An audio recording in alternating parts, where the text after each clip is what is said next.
आशीर्वाद मेरे पिता का था। जो नाम उन्होंने कमाया, उस नाम के आधार पर लोगों ने मेरे परिवार पर पूर्ण रूप से फिर से विश्वास किया। मैं अपनी माँ को, अपने भाई को और ख़ास तौर से अपने सीनियर लीडर्स को धन्यवाद दूंगा कि उन्होंने मुझे इस काबिल समझा कि मैं राजेंद्र बाबू के नाम को आगे बढ़ाने के लिए इस चुनाव में खड़ा हो सका।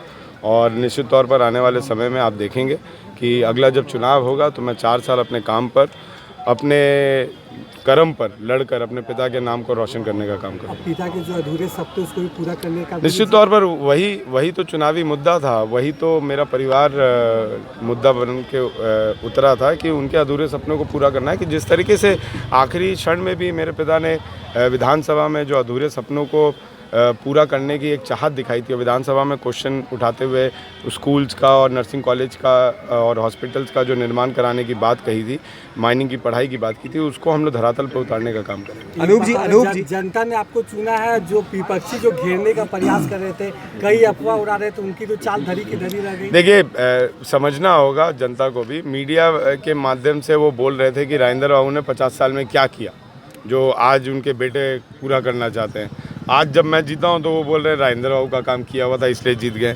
तो निश्चित तौर पे ये विपक्ष का काम है, लोग बोलते हैं, बोलने दीजिए, लेकिन जनता हमारे साथ है और जितना वोट मेरे पिता को मिला था उतना ही वोट मुझे मिला है। निश्चित तौर पर उतने परसेंट जनता विश्वास करती है हमारे पे।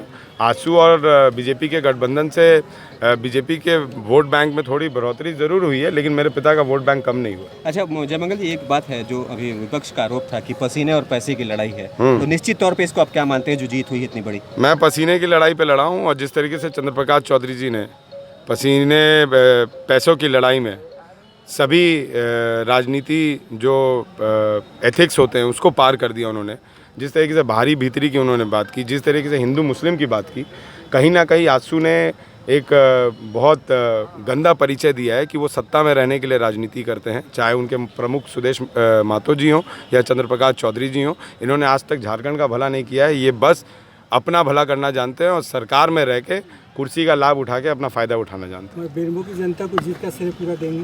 बेरमो की जनता को जीत का श्रेय दूंगा, जगन्नाथ महतो जी को जीत का श्रेय दूंगा, राजेंद्र बाबू के किए गए कार्यों को जीत का श्रेय दूंगा, उनके नामों को जीत का श्रेय दूंगा, और ख़ास तौर से महागठबंधन के नेता आदरणीय हेमंत सोरेन जी, आरपीएन सिंह जी, आलमगीर आलम साहब और रामेश्वर राव जी को जीत का श्रेय दूंगा।